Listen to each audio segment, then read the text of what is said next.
Keep watching The Politics every Friday, 12 p.m. Eastern Time on New York Parrot TV, the voice for humanity. Welcome to this Friday's edition of Talking Politics. My name is Robert Press. I am a reporter, as you can see by my official New York City press card. I write for the Bronx Post, which is a brand new newspaper coming out here in the Bronx. I also contribute to the Parkchester Times. Both of them, like this show, are part of Muslim Media Corporation. I also contribute to the Co-op City News. I have a blog at www.100%.blogspot.com, along with Facebook pages 100% and What is Going On in Your Community Board. The views expressed on this show are that of the host, any guest, or anyone who is commenting at the bottom of the screen, and not necessarily that of Muslim Media Corporation. Let's go to the weather report. I'll get to Florida in a moment. Here in the Bronx, it'll be a clear Friday with a high of 68. Saturday looks like another possible beach day as the water is still warm from the summer, and the high will get up to 75. Sunday goes down a little bit to 72 with clouds at times and possible light rain in the afternoon or evening hours. And Monday begins the work week with a cooler high of 64. As for Florida, a Category 3 hurricane with 120 mile per hour winds hit. Hurricane Milton left the fiberglass roof of the Tropicana Field in St. Petersburg, Florida, in tatters. It also destroyed a 10,000 square foot Sheriff's facility and caused the deaths of several people living at a senior living community in St. Lucie County. Milton slammed Florida's west coast with the ferocious wind gusts, torrential rain, and at least 36 reported tornadoes, even before making landfill. There have been now at least 16 fatalities related to Hurricane Milton. Hundreds of people had to be rescued due to flooding, and 2.2 million people are still without power as of this morning. Also, there is a coastal watch flood for possible flooding. As to what is going on in the Middle East, 22 people have been killed and 117 injured in Israeli airstrikes in central Beirut on Thursday evening. Lebanon's health ministry and unconfirmed media reports suggested the apparent target was Wafi Safa, assassinated Hezbollah leader Hassan Nasrally's brother-in-law and a high-ranking security official in the group. At least 28 people have been killed and 54 injured in Israeli airstrikes at a school sheltering displaced families in the central Gaza Strip, the Palestine Red Cross says. Witnesses said there were two airstrikes that hit two rooms in a school where food aid and was being stored and distributed. The Israeli military says the precise targeted Hamas fighting operating inside a command and control center at the school. Now, it appears that control of the United States Senate is likely to flip from the Democratic Party to the Republican Party this fall, according to a new poll. The party's only hope is a 50-50 split, with Harris winning the White House, which would allow her running mate, Tim Walz, to provide the crucial tie-breaking vote as Vice President of the United States, the New York Times reports. Now, on to Donald Trump. Former President Donald Trump is set to hold a rally in Madison Square Garden later this month, and the event is already sparking fierce backlash from New York Democrats. Manhattan State Senator Brad Holman-Sigel passionate plea to cancel the event has sparked another debate. Let's be clear, Holman-Sigel wrote on X Wednesday morning. Allowing Trump to hold this event at Madison Square Garden is equivalent to the infamous Nazi rally at Madison Square Garden on February 20th, 1939, he said. He demanded that the famed arena cancel the event, refuted criticism from Republicans that his comparison went too far. While Trump is not necessarily will be the same as Hitler, the idea of his white supremacist supporters descending on MSG mirrors the Nazi Party rally that filled the event 85 years ago, Hoyman said. I was talking about the venue and many of his followers who are white supremacists and have demonstrated hatred and vitriol towards minority groups, including Jews, people of color, and the LGBT community, he said. I cannot call anybody Nazi, or I'm not calling anybody a Nazi, he added. I'm pointing out a historic similarity. Senator Rob Ortt, who leads the Republican Senate minority, slammed Holman-Sigel for the comparison, referring to a peaceful rally for the leading candidate for president of the United States as a Nazi rally is not only a disgusting comparison, it is a gross distortion of and as escalation of the dangerous rhetoric in the wake of two direct attempts on President Donald Trump's life, Senator Ort said.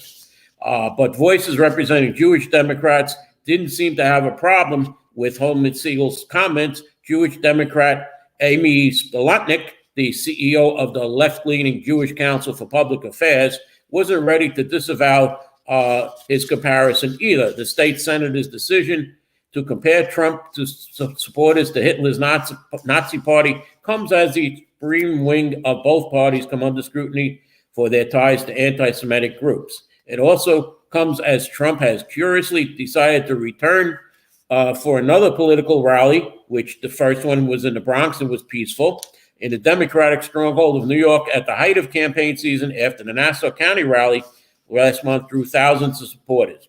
On Monday, Trump visited New York to commemorate the Hamas October 7th attack on Israel. He stopped at the gravesite of Rebbe Menachem Mendel Schneerson, and the revered former leader of the Orthodox Jewish Chabad, Lubavitch, said, the former president who said Jews who vote for Vice President Kamala Harris or Joe Biden should have their heads examined, has repeatedly told the Jewish community that the existential fate of Israel can only be saved by his re-election. Governor Kathy Hochul, meanwhile, insisted Thursday that she won't aid Mets owner Steve Cohen's bid for a coveted New York City casino license. There are people, shady people, who will try to manipulate the casino bidding process to their benefit and be willing to put out lies. I have no intention of putting this in my executive budget, the governor told reporters when asked if she was going to back for Cohen as who is one of her biggest donors. Hochul's denial came after the Post Wednesday reported that she planned to introduce legislation in the 2025 state budget that would broaden the permitted use of parkland for a gambling casino, allowing Cohen to bid in his bid for a casino license. The Office of Cannabis Management has been criticized for its difficulty staffing up, but the state office now has 206 full-time employees, up from 180 in August, and has on board 49 new people since May. New hirees include Vanessa Cheeks as Deputy Communications Director based in Buffalo, Kevin Brennan as Deputy Director of Market Analysis, Manuel DeCastro as Assistant Director of Enforcement, and Matt Wilson as Director of Community Reinvestment. Going to the MTA Bridge and Tunnel Authority offices and the NYPD, other law enforcement agencies, including the state police, seized 286 vehicles and made 58 arrests during a September crackdown on ghost plates with persistent toll violators. With New York City Mayor Eric Adams' political future shrouded in uncertainty, State Attorney General Letitia James is considering whether to run to replace him, potentially as a way of helping the city recover from the crisis unfolding under Adams. John Catsimatidis has also said that he intends to run for mayor, and now there is talk people are trying to get former Mayor Michael Bloomberg to run for office. Federal agents, meanwhile, searched the office of the New York City Police School Safety Division yesterday as part of an inquiry into a possible bribery scheme involving city contracts seizing a police officer's phone.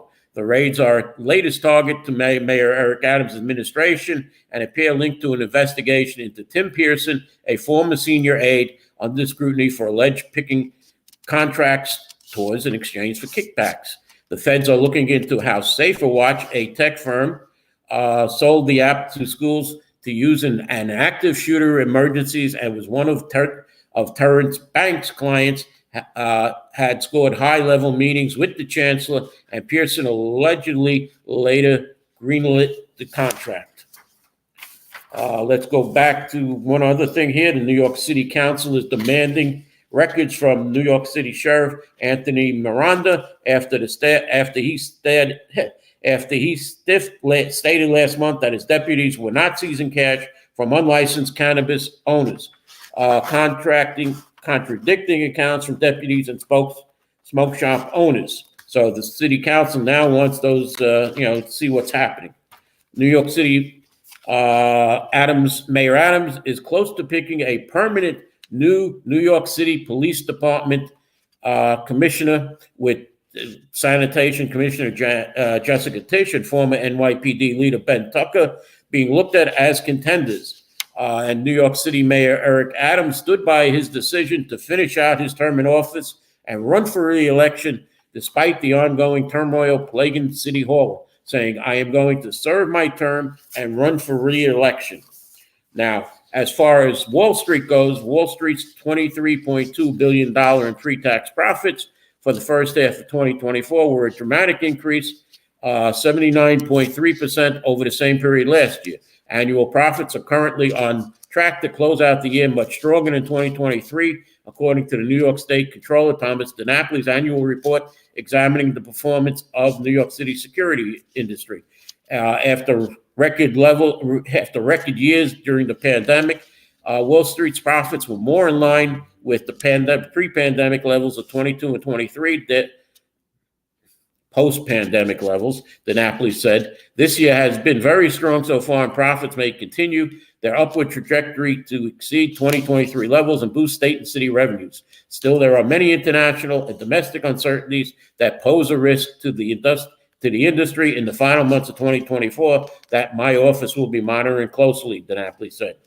Securities industry performance is traditionally measured by the pre-tax profits of the broker-dealer operations of the New York Stock Exchange member firms. There were 214,900 jobs in the security industry across New York State in 2023, up 15,600 positions from the pre-pandemic 2019 totals. New York City is home to 198,500, 89% of the security jobs in the state, the most since 2000. The city received $5.1 billion in fiscal year 2024, 70% from personal income taxes, which accounted for 22.8% of the city's total personal income tax collections. The industry comprised 7% of the city's total tax collection. The budget assumes tax collection growth and a 7.4 increase in the industry bonus pool if stronger than anticipated profits hold up. The tax revenue collected by the city and the state on the current fiscal year may be higher than current projections. I'm going to finish with this before I go to a commercial about revenue worries. New sources of revenue will be likely needed to pay for the Metropolitan Transportation Authority's $68 billion plan, a problem that could test Governor Kathy Hochul's desire not to raise taxes. When Hochul released her annual spending proposal in early 2025, she is expected to propose a replacement for the congestion pricing toll program she put on ice this year. The revenue from the tolls for vehicles entering parts of Manhattan would have been leveraged to pay for MTA infrastructure improvements. When the plan placed on indefinite pause followed Hochul's concern, essentially taxing commuters in an election year, questions remain on how to fund the proposed projects for the MTA. The governor's top budget advisor, Blake Washington, reiterated to reporters that Hochul does not want to raise personal income tax in the state's primary source of revenue, but he also pointed out that the MTA's capital plan and infrastructure upgrades proposed for the current year for the creaky mass transit system in New York City can't be shouldered by Albany alone. The $68 billion must be made up somewhere. And let me go to a break here now. As I said, when I come back, we'll have more on what's happening in the Eric Adams orbit, who's in, who's out, who's being indicted, whose phones were seized. So let's go to a commercial right now. Do you know that there is a publishing company that wants to make life easier for you as a writer? This publishing company is called World Inkers Printing and Publishing. We publish in all different languages, and we're looking for writers of all genres, all formats. We're looking for scholars, ghostwriters, playwrights, poets, short fiction, novelists, you name it. We're looking for anybody who is interested in writing and the craft of writing to be in touch with us. You can reach us at info.worldinkers@gmail.com. With World Inkers Printing and Publishing, publishing, you do not require a lot of money to publish with us. Contact us today at info.worldinkers@gmail.com. Become a winner with other authors at World Inkers Printing and Publishing. Give us a shot. We will surely finish you. Okay, welcome back. I didn't see our commercial for the Bronx Post, which is coming out. So let me go with who in Mayor Eric Adams' orbit has been searched, subpoenaed, or had their phone taken away by the federal government or New York District Attorney. Mayor Adams has been indicted by federal prosecutors on 5 counts of bribery, wire fraud, and soliciting illegal foreign donations. We know that. And he pleaded not guilty to all charges, but federal law enforcement scrutiny isn't only trained on him. Sprawling federal investigations have now touched over a dozen current and former members of his administration. At least 8 members of his administration and his inner circle were subject to raids or device seizures in September alone. Adams has pleaded not guilty to the charges. So let's start from the first one, which was former Department of Buildings Commissioner Eric Ulrich, who resigned from his position shortly after news broke in November of 2022 that investigators were looking into potential ties to illegal gambling. Then came Brianna Suggs, fundraiser and campaign consultant. Federal agents searched the home of the mayor's chief fundraiser on November 2nd, 2023, seizing several electric devices, documents, a folder labeled Eric Adams, more evidence, the Times had reported. Adams said later in November that Suggs was no longer fundraising for his 2025 re-election campaign, but remained on his campaign team in an unspecified role. There was Rana Abasava, who worked in the Brooklyn Borough President's office and served as a liaison to the Turkish community, who reportedly had her New Jersey home raided by federal agents on November 2nd, 2023. Also, in early October of 2024, it was reported that she was fired from her position. Cenk Okal, a member of Adams' transition team and former executive at Turkish Airlines, also had his home in New Jersey raided on November 2nd, 2023. It seems that the federal government was busy that day.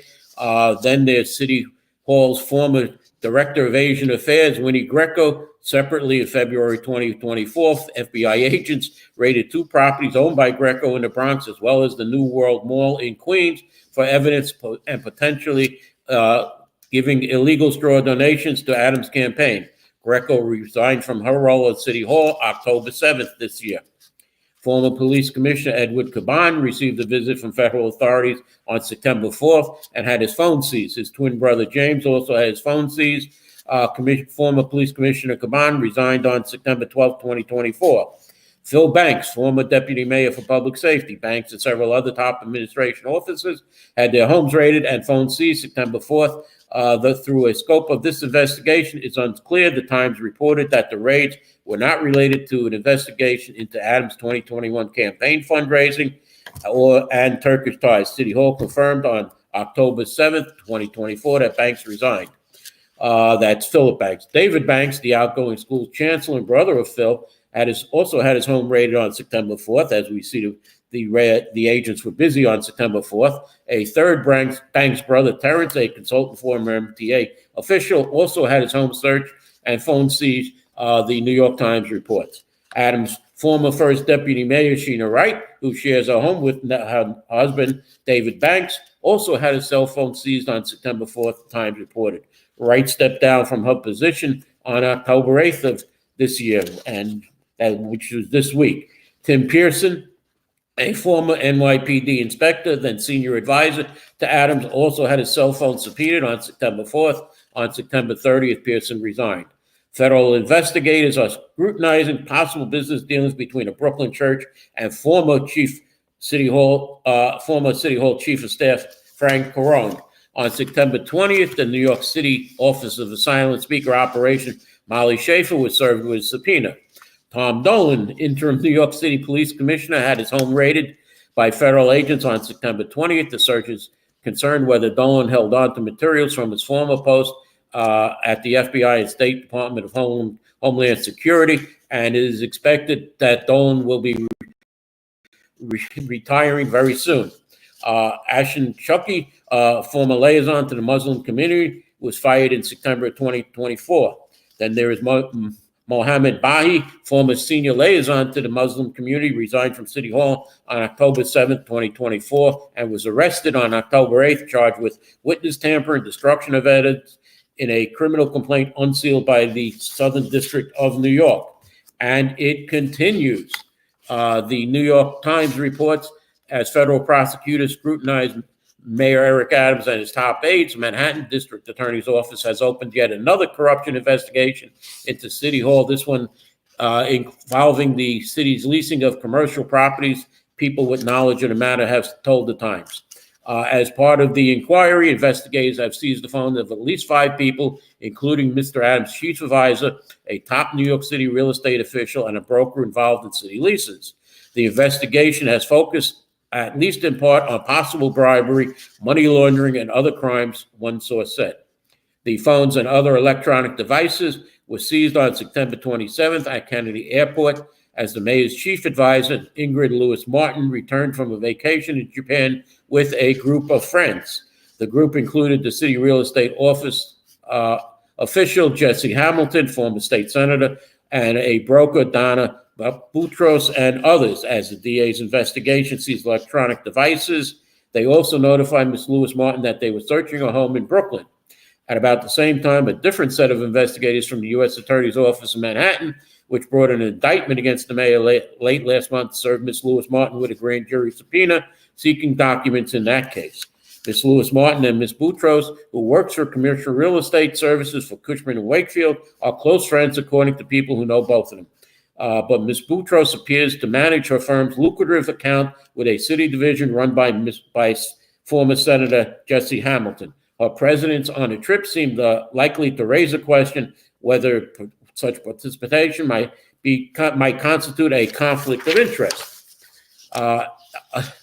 Arthur Adila, Ms. Martin's lawyer, issued a statement defending her conduct. These searches and any negative connotations associated with them on this pre-planned vacation are baseless. The statement said Ingrid Lewis-Martin has conducted herself at the highest level of ethical standards while serving the city, and in due time, all facts will come out, and we will be supported by evidence and demonstrate everything was done properly.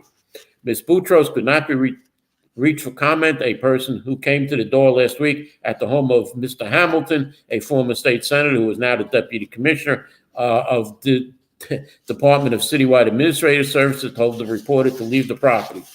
The full scope of the corruption investigation, which is being conducted by Manhattan DA Alvin Bragg and the city's Department of Investigation, is unclear as it appears to be in its early stages, and both agencies declined to comment. But a search warrant for the seizure of at least one of the phones in last month indicated that investigators were seeking documents, financial records, and communications with city agencies and public authorities related to possible bribe receiving, money laundering, and other crimes, the source said. Lisa Lashley, the mayor's director of appointments, Ms. Lewis-Martin's deputy chief staff, Tasha Ramos, was also on the trip to Japan.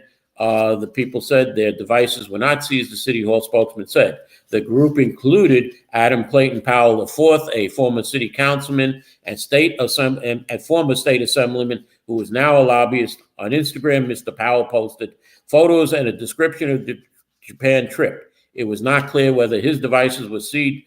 Mr. Powell did not respond to a request for comment. The DA's investigation is the latest corruption inquiry involving the mayor and the inner circle to spill into the public view. Of those whose phones were seized by investigators at Kennedy Airport, Ms. Boutros stands out because she does business with the city.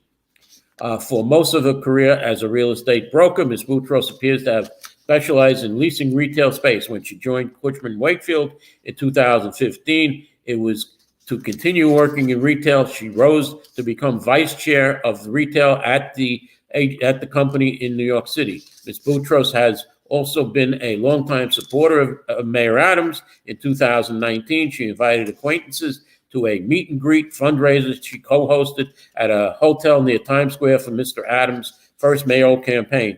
The invitation listed the maximum donation of $5,100. Retail leasing and office leasing are two distinct areas of expertise, and it is unusual for a broker who has spent decades working in one to move over to manage a larger account in the other. At Cushman & Wakefield, Ms. Boutros acquired more office and mixed-use leasing experience, and she was tapped last October to replace a retiring broker who managed a Cushman account with the New York City Real Estate Department. In that job, she was responsible for helping the city find office and industrial space when agencies grew, shrank, or otherwise had new needs. It is a role that comes with hefty commissions. Though Ms. Boutros is said to have represented herself as a single point of contact for the account, a Cushman spokesman said that she shared the management of the account with two other brokers. On September 27th, the evening of the phone seizures, Ms. Lewis Martin appeared on the radio show of her criminal defense attorney, Mr. Adila, and described her encounter with the investigators without mentioning that her travel companions had also had their own encounters. Now, let's go to the mayor's Tuesday press briefing. Everything's fine. The slew of top resignations in City Hall are normal and have nothing to do with the FBI investigations into his mayoral recent criminal indictment. At least that's what Mayor Eric Adams is saying publicly, as the slow pace of resignations has become a deluge. Not one person that has decided to do something else in their life said, Eric, it's because too much is going on.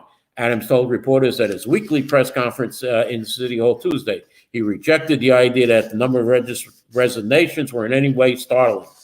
His comments 2 weeks after federal prosecutors indicted him in the corruption investigation represent the strategy Adams has employed as he navigates the fallout of the legal quagmire.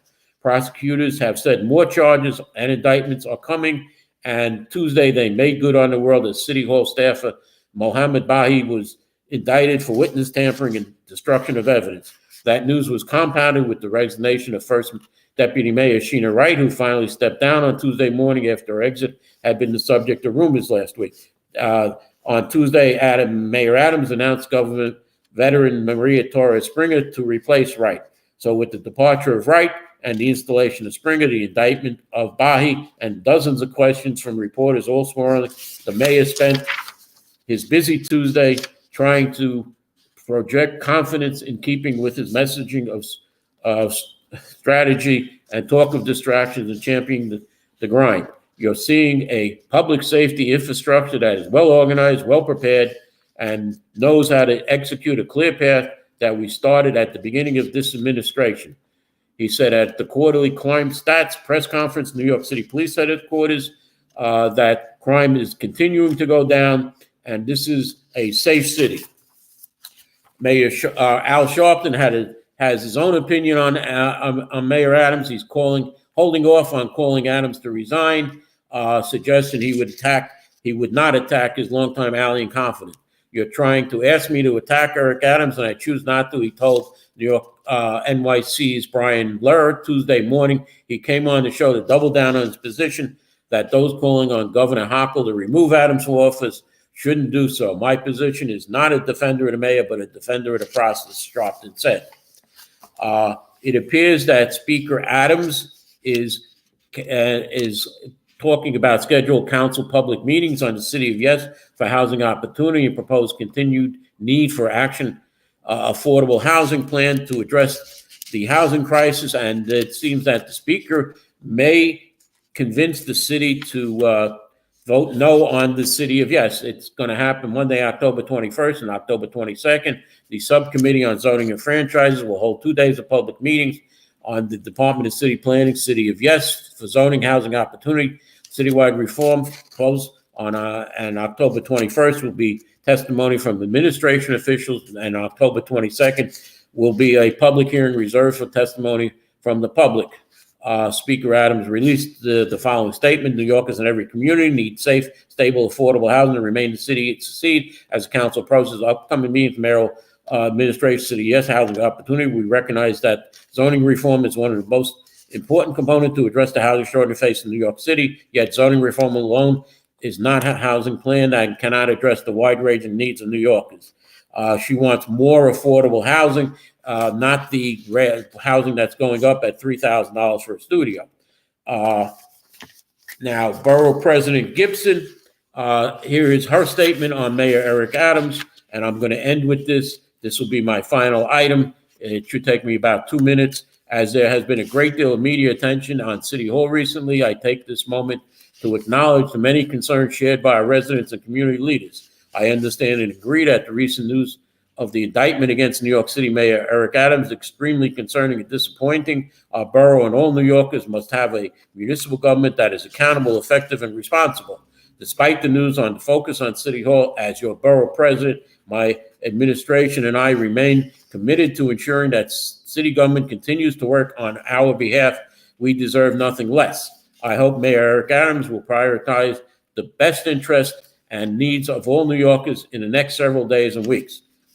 Does that mean that he might be leaving in a couple of weeks, Borough President Gibson? But we will continue to move our borough forward, working with the administration focused on what really, truly matters. The health and well-being of New Yorkers and their family. Anything less is unacceptable.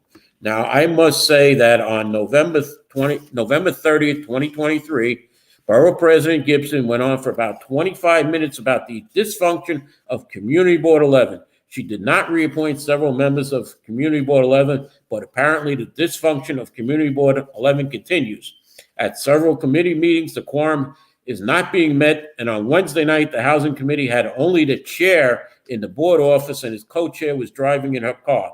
The other members of the Housing Committee were not present, and the one community committee member who was present was terminated by the board chair effective Friday 13, 2024, in a letter from the district manager from the Housing Committee. Borough President Gibson, you need to visit Community Board 11 again, remove some more members, and place competent people like myself who contributed to the board. But no, Borough President Gibson, you said to me on September 8th, 2024, that I will never be appointed to a Bronx Community Board as long as you are the borough president. It seems that you, Borough President Vanessa Gibson, along with Mayor Eric Adams, should step down so the borough of the Bronx and the city of New York can have competent leadership. I close today's edition of Talking Politics, and that was my opinion of what's going on and who needs to step down. And it is not necessarily that of the opinion of Muslim Media Corporation. And I want to thank you for watching as I close the show right now and say goodbye. Thank you for watching.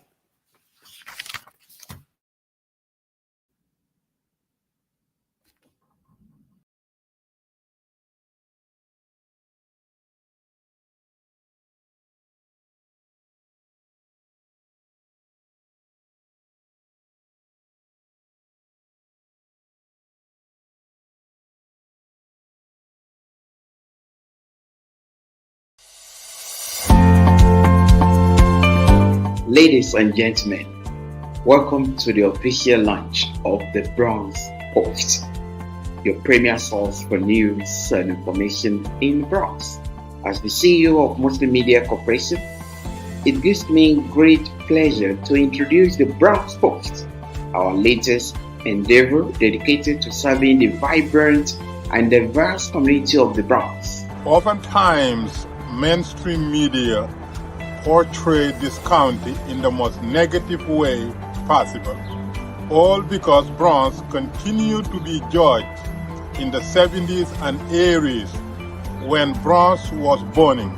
Today, as we enter the Small Business Month of 2024, Muslim Media Corporation is proud to announce the formation and the creation and establishment of a new newspaper that will cover the entire Bronx, continue to highlight the new Bronx, the new realities and the new developments and the new attributes of the Bronx.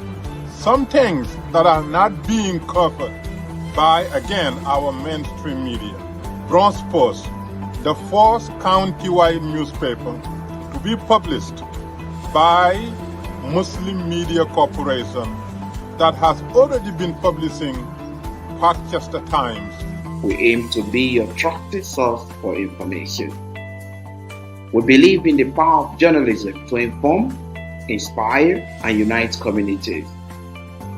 With the Bronx Post, we seek to amplify the voice of Bronxites, celebrate the richness of our culture, and shed light on the issues that impact our lives. Changing Bronx deserves a changing narrative. And the Bronx Post, which will be launched in May. Do you know that there is a publishing company that wants to make life easier